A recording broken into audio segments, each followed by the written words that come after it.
नमस्कार, स्वागत है आपका ईटी नाउ स्वदेश पर। मैं हूं आपके साथ पूजा त्रिपाठी और आप देख रहे हैं गुड मॉर्निंग स्वदेश। इस शो में आगे हम बात करेंगे कि किस तरह के संकेत मिल रहे हैं ग्लोबल बाजारों से, साथ ही खबरों वाले शेयर्स, कमोडिटी मार्केट और ब्रोकरेज रिपोर्ट पर भी आगे हम एक के बाद एक चर्चा करेंगे। तो सबसे पहले शुरुआत कर लेते हैं एशियाई बाजारों से और गिफ्ट निफ्टी की शुरुआत काफ़ी अच्छी दिखाई दे रही है। 21,600 के आसपास इस वक्त कारोबार कर रहा है गिफ्ट निफ्टी, 123 अंक ऊपर। और बाकी एशियाई बाजारों पर नजर डालेंगे तो वहां पर भी अच्छी मजबूती है। शंघाई करीब 1.25% की मजबूती के साथ कारोबार कर रहा है। निक्केई के बाजार 400 अंक ऊपर है, कोरिया के बाजार 1.25% ऊपर है और हांगकांग के बाजार भी देखेंगे तो वहां पर भी आधे % की मजबूती इस वक्त देखने को मिल रही है। तो शुरुआती संकेत तो काफी अच्छे हैं एशियन मार्केट से, लेकिन अन्य ग्लोबल मार्केट में किस तरह का कारोबार कल देखने को मिला, ये एक बार समझ लेते हैं। हमारे साथ विष्णु मोहन जुड़ चुके हैं पूरा अपडेट लेकर। विष्णु मोहन, गुड मॉर्निंग, बताइए। गुड मॉर्निंग पूजा। अमेरिकी बाजारों से कल काफी अच्छे संकेत दिख रहे हैं। कल टेक शेयरों के दम पर पूरे ही ब्रॉडर मार्केट में अच्छी रैली दिखी। हालांकि डाउ जोन्स 216 अंक, लेकिन नैस्डैक में देखिए 2.25% की तेजी, 319 अंक चढ़कर बंद हुआ। जितने भी बड़ी टेक कंपनीज थी वहां पर जबरदस्त तेजी दिखी। एनवीडिया की बात करें तो रिकॉर्ड स्तरों पर बंद हुआ। एप्पल में 2.25-2.5% के आसपास की तेजी थी। तो एक कह सकते हैं एक रिलीफ रैली थी। जो पिछले हफ्ते की जो बिकवाली दिख रही थी टेक शेयरों में, वहां से अच्छी तेजी आई है। अब फेड गवर्नर का जो बयान आया है उससे भी बाजार को सपोर्ट मिला है। उन्होंने साफ कहा, बोमैन ने कहा कि जितने भी हाइक्स होने थे अब पूरे हो चुके हैं, लेकिन ब्याज दरें कब से घटेंगी इसको लेकर अभी तैयारी नहीं हुई है। यानी टाइम लाइन को लेकर अभी भी अनिश्चितता है। लेकिन अब बाजार यही सोच रहा है कि कितनी बार ब्याज दरें घटाई जाएंगी 2024 में, यह बाजार अनुमान लगाकर चल रहा है। अन्य संकेतों की अगर बात करें बाजार के ही हिसाब से, तो गुरुवार को सीपीआई इन्फ्लेशन के डेटा आने वाले हैं। वो काफी अहम डेटा है जिस पर बाजार की नजर रहेगी। दूसरे अहम डेटा होगा पीपीआई का, जो शुक्रवार को आने वाले हैं। और साथ ही शुक्रवार से ही रिजल्ट सीजन के भी आगाज हो जाएंगे, तो वहां पर दिग्गज कंपनियों के जो नतीजे आएंगे उससे भी बाजार चलेगा। तो और अन्य संकेत की तरफ अगर जाएं तो कच्चा तेल, जहां पर तेज गिरावट दिखी थी, ब्रेंट क्रूड का भाव $76 तक फिसल गया है। कल के सत्र में 4% की भारी बिकवाली दिखी थी। सऊदी ने जिस तरह से अपने लाइट क्रूड के दाम घटाए हैं, घटाने का ऐलान किया है फरवरी से, उससे यहां पर दबाव बना है। कॉमेक्स गोल्ड की बात करें तो स्थिर है 2050 के आसपास, लेकिन बॉन्ड यील्ड और डॉलर में यहां पर नरमी दिख रही है जो बाजार के लिए सपोर्टिव है। तो कुल मिलाकर घरेलू बाजार के लिए भी ये संकेत अच्छे हैं, क्योंकि सारे एशियाई बाजार हरे निशान में कारोबार कर रहे हैं। गिफ्ट निफ्टी में अच्छी तेजी है। उम्मीद की जा रही है आज का सत्र अच्छा होगा। पूजा, बिल्कुल, बहुत बहुत शुक्रिया विष्णु भुन आपका ये सारी जानकारी देने के लिए। तो आज अच्छे संकेत मिल रहे हैं एशियाई मार्केट से और ग्लोबल बाजारों से भी। पिछले हफ्ते की जो पूरा दबाव था, कल वहां पर एक रिकवरी देखने को मिली। नैस्डैक में 300 अंकों की बढ़त के साथ कारोबार हो रहा था और काफ़ी सारे फैक्टर्स थे। फिर ऑफिशियल के बयान आए, महंगाई अनुमान में कमी हुई है, जिसके चलते हम देख रहे हैं कि अमेरिकी बाजारों को कल सपोर्ट मिला और टेक शेयरों में भी कल तेजी लौटी है। उसका असर आज भारतीय बाजारों पर भी देखने को मिल सकता है और आज हम देखेंगे कि काफ़ी सारे स्टॉक्स फोकस में रहेंगे और कच्चे तेल भी एक फैक्टर है, वहां पर भी 4% की गिरावट आई। उसके चलते उसका भी एक सपोर्ट भारतीय बाजारों को आज मिलेगा। चलिए, ये तो बात हुई कुछ अहम फैक्टर्स की। संकेत अच्छे दिखाई दे रहे हैं। इस बीच एफआईआईज और डीआईएस का भी अपडेट ले लें एक बार। कैश मार्केट में 16 करोड़ की खरीदारी हुई है एफआईआईज की तरफ से। बहुत बड़ा आंकड़ा नहीं है, लेकिन नेट अगर देखेंगे तो खरीदारी का ही आंकड़ा नजर आ रहा है। कैश मार्केट में डीआईआईज ने 156 करोड़ की खरीदारी की है। इंडेक्स फ्यूचर में 1418 करोड़ की बिकवाली का आंकड़ा है। वही ऑप्शंस में अगर देखेंगे तो वहां पर बिकवाली काफी हुई है। 40,858 करोड़ की बिकवाली एफआईआईज इंडेक्स ऑप्शन में करके गए हैं। तो इस डेटा को आज के लिए कैसे एनालिसिस करें और आज के लिए एम लेवल्स क्या होंगे निफ्टी और बैंक निफ्टी के लिए, एक बार ये भी समझ लेते हैं। हमारे साथ फोन लाइन पर डिम्पी कालरा जुड़ चुके हैं पूरा अपडेट लेकर। डिम्पी, गुड मॉर्निंग, बताइए आज निफ्टी और बैंक निफ्टी का डेटा क्या कह रहा है। गुड मॉर्निंग पूजा। देखिए, मार्केट के अंदर ना पिछले 2-4 दिन से जो प्रेशर आया है वो प्रेशर विजिबल भी था, और वो प्रेशर को हम टिपिकली शेकिंग या प्रॉफिट बुकिंग कहते हैं। काफी सारे लोगों को ये डर लग रहा होगा क्योंकि मार्केट के अंदर कोई बहुत बड़े क्रैक आ गए हैं, कि मार्केट के अंदर कोई क्रिटिकल लेवल ब्रेक हो गए हैं। देखिए, कोई क्रिटिकल लेवल ऐसा अभी तो वो बड़ा ब्रेक नहीं हुआ है ना। तो ये मार्केट का भी जो ट्रेंड है, बुलिश ट्रेंड, वो तो कंटिन्यू रह सकता है। लेकिन इसमें प्रॉब्लम 2-3 चीज़ों की है, वो आज के दिन ज़्यादा क्लियर हो जाएगी। मैं वजह बताता हूँ क्यों आज का दिन मैं इसके अंदर लेना चाहूँगा। देखिए 2-3 दिन का प्रेशर है। कल है बैंक निफ्टी की वीकली एक्सपायरी और उसके बाद है निफ्टी की वीकली एक्सपायरी। मार्केट को थोड़ा अपने आप को पोज़ीशन करना है। इस बीच एफआईज़ ने, रिटेल्स ने, डीआईज़ ने सबने थोड़ा बहुत दम लिया है। कहने का मतलब थोड़ा बहुत उन्होंने अपनी पोज़ीशंस को लाइट कर रखा है। तो इसलिए हो सकता है अपनी पोज़ीशंस को कवर करने के लिए आएँ। अगर आज हल्का सा भी गैप अप मार्केट के अंदर खुल जाता है तो। तो इसलिए अगर आज मार्केट ने गैप अप का फायदा लिया और कवरिंग करना शुरू कर दिया, तो ट्रस्ट मी आज में आपको कल का नुकसान भी पूरा हुआ हुआ दिख सकता है। स्पेशली पहला सिग्नल कौन देगा? पहला सिग्नल देगा बैंक निफ्टी, क्योंकि कल वहाँ पे करीब 24% का ओवाई एडिशन हुआ। ये एक्सपायरी के बाद मेरे अपनी लाइफ में पहली बार देखा है कि मिडल ऑफ द सीरीज में 24% का ओवाई एडिशन हो जाए किसी इंडाइसिस के अंदर। तो ये कल जबरदस्त शॉर्टिंग हुई है बैंक निफ्टी के अंदर। अगर वो कवरिंग करने पे आए तो आज में 8% का ओवाई एडिशन आ जाएगा, यानी 1/3 आ जाएगा और ये मार्केट को फिर से प्रोपेल करने के लिए, तेज करने के लिए बहुत है। तो इसलिए मार्केट के अंदर आज का दिन क्रिटिकली बैंक निफ्टी को वॉच कीजिए। बैंक निफ्टी का वैसे इंपॉर्टेंट सपोर्ट एरिया रेजिस्टेंस भी बता देता हूँ। उसका सपोर्ट वैसे तो 47,000 है, थोड़ा नीचे है या फिर करीब 400 पॉइंट, लेकिन फिर भी क्या करता है कि बैंक निफ्टी ना छोड़े सपोर्ट्स को ब्रेक करवाने के लिए 200 पॉइंट तक और डिप दे देता है। तो आप मान के चलेंगे 40,800 तक बैंक निफ्टी आएगा। देखिए 40,800 ब्रेक होने पर थोड़ा मार्केट के अंदर क्रैक आएगा। जब तक 40,800 47,000 ब्रेक नहीं होता है, बाजार इसको शेक करेगा और शेक करने पर हो सकता है वापस ऊपर भी ले आए। ऊपर आने की प्रोबेबिलिटी 50-50 है, ये 60% नहीं है, 50% ही प्रोबेबिलिटी है। ऑप्शंस वालों को इंट्राडे में जमकर काम करना चाहिए, क्योंकि उनके दिन चल रहे हैं इस समय। ऑप्शंस वाले खूब अच्छे से काम करें, बट जो भी करें इंट्राडे करें, पोजीशंस को लेके ना जाएं, क्योंकि कल बैंक निफ्टी और निफ्टी ने डे लो पे क्लोज किया। आज आपको संकेत उतने खराब नहीं दिख रहे होंगे यूएस मार्केट की बदौलत, तो इसलिए आपको लेके नहीं जाना चाहिए। 13 share F and O ban में है, थोड़ा बी अवेयर, सावधान। मार्केट के अंदर एंजाइटी का लेवल बहुत है, एंजाइटी होने पर ही एफ एंड ओ बैन बढ़ते हैं। तो 13 share F and O ban इतना तो एक्सपायरी से कुछ दिन पहले भी नहीं मिलते, मिडल ऑफ द सीरीज हमको मिल रहे हैं। इसका मतलब बाजार के अंदर थोड़ा बहुत ऊपर नीचे जरूर होगा और वो बड़े लेवल के होगा। 13.5 का विक्स भी चल रहा है, तो 200-250 पॉइंट का निफ्टी का आज में या एक कल 1-2 दिन में 300 पॉइंट तक का स्विंग के लिए प्रिपेयर हो जाइए। ये अपर साइड और डाउन साइड दोनों में हो सकता है। बैंक निफ्टी का मैं एक इंपॉर्टेंट सपोर्ट एरिया बता देता हूँ, उसके लॉन्ग पोजीशन काट देना, वो है 21,000। वैसे 21,000 बहुत इंपॉर्टेंट है, लेकिन 21,200 से भी ये वीक होना शुरू हो जाएगा। तो अगर आपको 21,200 और 21,000 तक पहुंचे, अपनी लॉन्ग पोजीशंस को बार बार चेक कीजिए, और अगर आपको निकलना है तो अपने वित्तीय सलाहकार से पूछ के भी जाइएगा, क्योंकि फिर मार्केट 500 पॉइंट की करेक्शन और भी दे सकता है। अदरवाइज जब तक ऐसा कुछ नहीं होता, मार्केट को एंजॉय कीजिए। इस डिप के अंदर अपनी पोजीशंस को चेक एंड बैलेंस करके ले भी सकते हैं। बिल्कुल।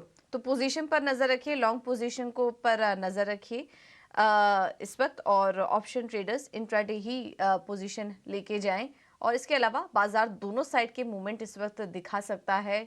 जो हलचल, जो एक्शन यूजुअली हम एक्सपायरी के अराउंड देखते थे, वो इस वक्त देखने को मिल रहा है। तो हलचल काफ़ी ज़्यादा है बाजार में। अपने पोजीशन का, अपने जो लेवल्स हैं उनका ध्यान में रख के ट्रेड करिए। और समय ऑप्शन ट्रेडर्स का, जैसे कि आपको डिम्पी भी बता रहे थे, तो वो यहाँ पर ट्रेड लेके जा सकते हैं।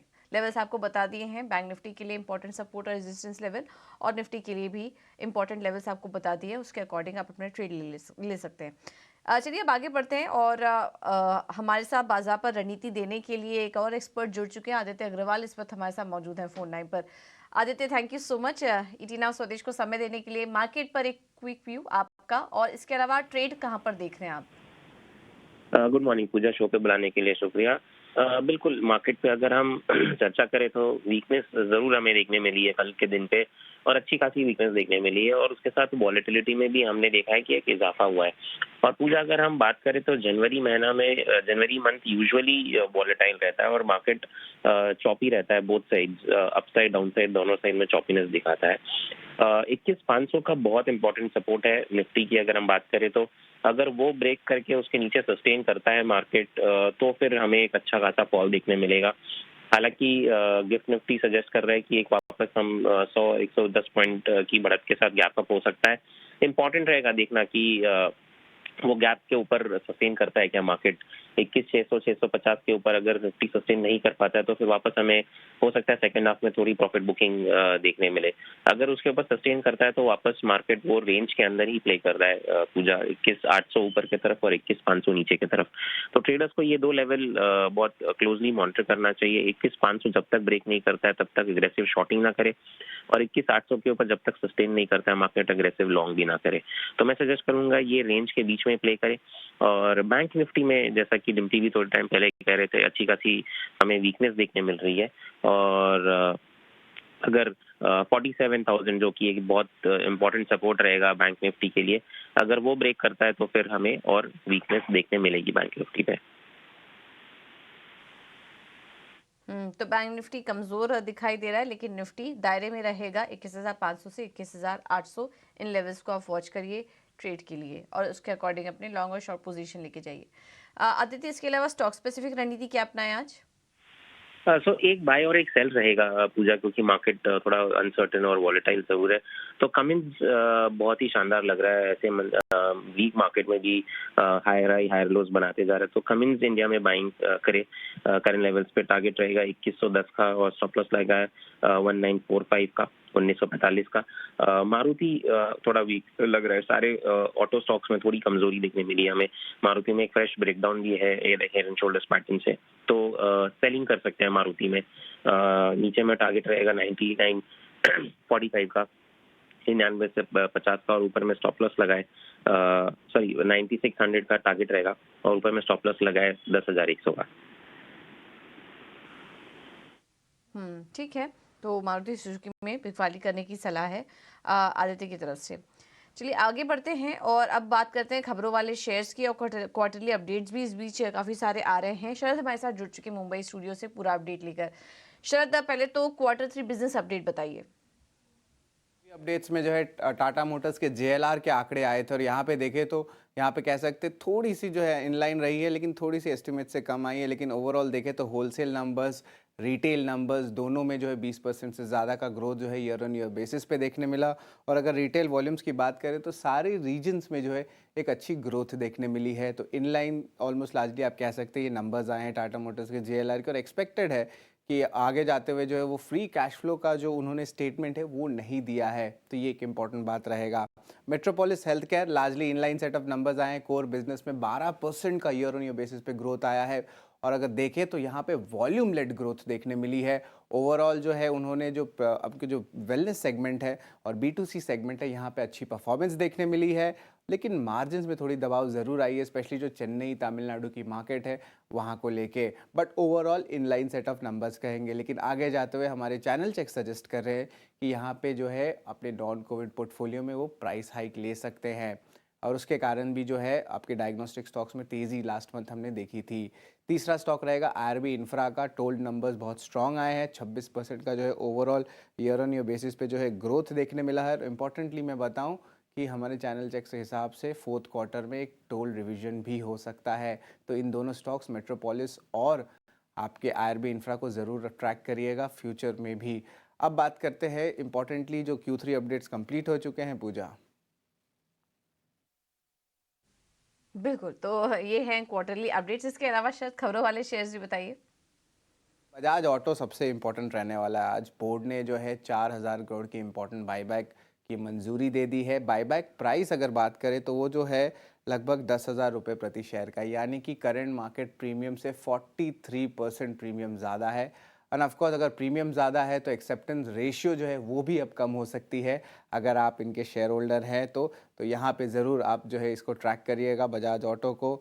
और ऑफ कोर्स जी में भी जो है खबरें आ रही है एजेंसी से कि उनकी जो बड़ी मर्जर है $10 बिलियन की सोनी के साथ वो कॉल ऑफ हो सकती है, पर ये बहुत डेवलपिंग स्टेज है और यहाँ से अभी तक कंपनी की तरफ से कोई बयान नहीं आया है, तो ये बात भी इम्पॉर्टेंट है। कैपसाइट इंफ्रा 200 करोड़ की जो है QIP रेज लॉन्च किए हैं और लगभग अगर प्राइस बताएं फ्लोर प्राइस का तो 265 रुपीज़ प्रति शेयर का है। अगर बात करें सांगी इंडस्ट्रीज़ फोकस में रहेगा, यहाँ पे अंबुजा सीमेंट ने जो है अपनी ओपन ऑफर जो 26% स्टेक लेनी है पब्लिक से वो जो है वो विंडो दे दिया है। जनवरी 15 से ये स्टार्ट होगा, जनवरी 29 तक, एंड ऑलरेडी 59% स्टेक उन्होंने अक्वायर कर लिया है। आखिरी स्टॉक जो फोकस में रहेगा वो है GMDC, उनकी जो इम्पोर्टेंट लिग्नाइट माइन है सुरखा जो लोकेटेड है उनको इन्वायरमेंटल क्लियरेंस मिल गया है ऑपरेशंस के लिए, तो एक टाइप से पॉजिटिव रहेगा जीएमडीसी के लिए। तो ओवरऑल Q3 अपडेट्स की न्यूज़ फ्लोज देखने मिल रही है, कुछ स्टॉक स्पेसिफिक आ रहे हैं, तो दिन के ट्रेड में जो है ये इंपॉर्टेंट स्टॉक्स आज बज़ कर सकते हैं। ठीक है, तो ढेर सारे शेयर्स हैं, बजाज ऑटो खास करके फोकस में रहेगा, इस पर आप नजर रखिए। थैंक यू शरद आपका ये पूरा अपडेट देने के लिए। चलिए अब आगे बढ़ते हैं, नजर डाल लेते हैं कमोडिटी मार्केट पर। हमारे साथ वंदना भारती जुड़ चुकी हैं पूरा अपडेट लेकर। वंदना, गुड मॉर्निंग। कमोडिटी मार्केट की अगर बात करें तो सबसे पहले कच्चे तेल से शुरुआत करते हैं। कल वहां पर दबाव दिखा है, ओवर सप्लाई डिमांड की भी चिंता है कहीं ना कहीं, तो क्या यहाँ से आप और करेक्शन देख रही हैं कच्चे तेल में? जी गुड मॉर्निंग पूजा। आज इनिशियली थोड़ा सा यहाँ पे एक बाउंस तो आएगा, लेकिन ओवरऑल जो अंडरटोन है वो बेयरिश ही रहेगा, क्योंकि अरब ने भी यहाँ पे जो रेट्स होते हैं एशिया के लिए, एशियन कंट्रीज के लिए, वो कट किया है। तो मेरे ख्याल से इसका भी एक इम्पैक्ट जो है आ रहा है कच्चे तेल पे। तो शुरुआती दौर में हो सकता है कि हम देखें कि थोड़ा सा यहाँ पे बाउंस आ रहा है, लेकिन ओवरऑल जो सेंटिमेंट्स है वो फिर से इंट्राडे में भी यहाँ पे नेगेटिव हो सकता है। तो मेरे ख्याल से यहाँ पे सेल साइड रहना चाहिए। अगर लेवल्स की बात की जाए तो मुझे लग रहा है कि करीब करीब यहाँ पे क्रूड ऑयल में 58 के करीब 58 के करीब यहाँ पे एक सेलिंग जो है फिर से इनिशिएट करना चाहिए। और जो टारगेट होगा करीब करीब 57-80 का होगा। इस बार लग रहा है कि 5800 का भी आंकड़ा टूट सकता है। तो 58-50 पे सेलिंग, 57-80 का टारगेट, 58-85 पर यहाँ पे स्टॉप लॉस लगा के चल सकते हैं। और ओवरऑल लग रहा है कि एक बार यहाँ पे 5700 पर कच्चा तेल को जरूर आना चाहिए। ओके, तो 5700 का लेवल भी टेस्ट कर सकता है कच्चा तेल, इस पर आप नजर रखिए। लेवल्स आपको बता दिए गए। सोने चांदी में भी क्या आप और दबाव देख रही है वंदना? जी, अब यहाँ पे थोड़ा सा डल पीरियड पूजा हो सकता है। फर्स्ट क्वार्टर वैसे भी गोल्ड सिल्वर के लिए हल्का सा एक डल पीरियड होता है, क्योंकि यहाँ पे काफी एक्शन पैक हमारा फोर्थ क्वार्टर होता है हर साल का। तो अभी यहाँ पे ऊंचे स्तर से एक दिवाली जो है वो यहाँ पे आती हुई दिखाई देगी। आज के दिन यहाँ पे एक बाउंस देखने को मिलेगा, क्योंकि $4-5 ऊपर ट्रेड हो रहा है यूएस का इलेक्ट्रॉनिक ट्रेडिंग सेशन। उसका तो इम्पैक्ट जरूर आएगा, लेकिन मेरी सलाह रहेगी कि 62,185-150 के करीब एक बार सेलिंग फिर से करना चाहिए। नीचे की तरफ मैं टारगेट को थोड़ा सा मॉडिफाई करना चाह रही हूँ। मुझे लग रहा है कि 62,000 ब्रेक हो सकता है, तो 61,900 का टारगेट होगा। स्टॉप लॉस यहाँ पे लगाना होगा करीब करीब 62,250 का, 260 का। ओके, तो गोल्ड में भी बिकवाली करने की सलाह 62,000 के टारगेट के लिए। आखिरी सवाल वंदना, बेस मेटल्स पर कहाँ पर मौके देख रही हैं आप? बेस मेटल में चाइना से जो डेटा आया कल, वहाँ की इक्विटी मार्केट में भी जबरदस्त फॉल थी, और वहाँ की चाइना के डेटा में अभी भी इम्प्रूवमेंट नहीं आ रही है। इसका सीधा सीधा इम्पैक्ट आ रहा है बेस मेटल पे। हम लोगों ने पिछले हफ्ता, जो आखिरी हफ्ता था 24-23 का, वहाँ पे हम लोगों ने एक रिकवरी आता हुआ देखा था, लेकिन अभी यहाँ पे साइडवेज मूवमेंट हो सकती है, और थोड़ा सा जो बायस है वो डाउनसाइड का होगा। तो जिंक पे मुझे लगा कि सेलिंग इनिशिएट करना चाहिए 223.5 पे। टारगेट होगा 220 का, स्टॉप लॉस यहाँ पे लगाना होगा 225 का। ग्रेजुअली मुझे लग रहा है कि जिंक में एक बार प्राइसेस 219-218 की तरफ आ जाएगा। ओके, थैंक यू वंदना आपका समय देने के लिए और ये रणनीति सुझाने के लिए आज। तो कच्चा तेल वापस से आपको बता देते हैं, यहाँ पर दबाव गहरा सकता है। क्रूड में अगर आपको ट्रेड करना है तो बिकवाली की तरफ करिए, क्योंकि 5700 का लेवल और टच कर सकता है। कल कमजोरी थी, आज भी यहाँ पर दबाव गहरा सकता है। इसके अलावा सोने चांदी में भी बिकवाली करने की सलाह है। स्पेशली सोने में आप ट्रेड ले सकते हैं सेल साइड का 62,000 के टारगेट के लिए। स्टॉप लॉस होगा 62,250 का, और जिंक में भी बिकवाली करने की सलाह है 220 के टारगेट के लिए। स्टॉप लॉस होगा 225 का। ये है राय वंदना जी की तरफ से। अब आगे बढ़ते हैं और नजर डाल लेते हैं कुछ ब्रोकरेज रिपोर्ट्स पर। तो आज ढेर सारी रिपोर्ट्स आई हैं, स्पेशली रियल्टी स्टॉक्स आज जो फोकस में है, क्योंकि यहाँ पर जेफरीज ने अपनी रिपोर्ट जारी की है, जिसमें कि माइंडस्पेस रीट पर इन्होंने खरीदारी करने की सलाह दी है। पहले 310 का लक्ष्य था, 365 का लक्ष्य ये देख रहे हैं। प्रेस्टीज में भी टारगेट बढ़ा दिया है, 750 से बढ़ाकर 1,000 रुपये का टारगेट दिया है। इसके अलावा शोभा, DLF, गोदरेज प्रॉपर्टीज, यहाँ पर भी हम देख रहे हैं कि टारगेट बढ़ाया है जेफरीज की तरफ से। तो आज हम देखेंगे कि रियल्टी स्पेस फोकस में रह सकते हैं। ये ग्राफिक्स के जरिए हम आपके सामने रख रहे हैं कुछ टारगेट्स, और आप देख सकते हैं कि हर कंपनी में लक्ष्य यहाँ पर बढ़ाया गया है शोभा डीएलएफ में। तो आज रियल्टी स्टॉक्स फोकस में रहेंगे। इसके अलावा रियल्टी स्टॉक्स के अलावा आज भारत इक्विटी बाजार पर एचएसबीसी की रिपोर्ट आई है, जिसमें कि उनका कहना है कि फाइनेंशियल शेयरों के वैल्यूएशंस काफ़ी अच्छे लग रहे हैं।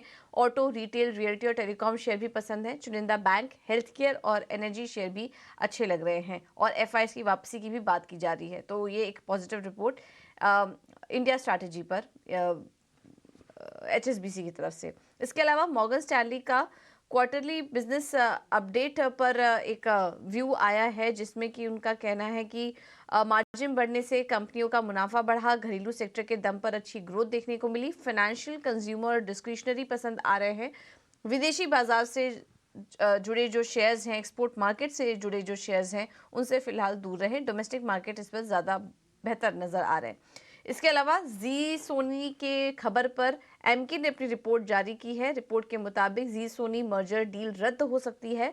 मर्जर रद्द होने से जी और सोनी दोनों को नुकसान के आसार है, तो इसका असर आज जी एंटरटेनमेंट के स्टॉक पर देखने को मिल सकता है। तो ये कुछ रिपोर्ट्स आई हैं आज, इस पर आप नज़र रखिए। और भी ढेर सारी रिपोर्ट्स हैं, आगे हम शो में और चर्चा करेंगे, लेकिन फिलहाल समय की थोड़ी कमी है, तो एक रिपोर्ट्स आई हैं जिस पर कि आज आपको नज़र रखनी है, स्पेशली रियल्टी सेक्टर को लेकर। चलिए अब शो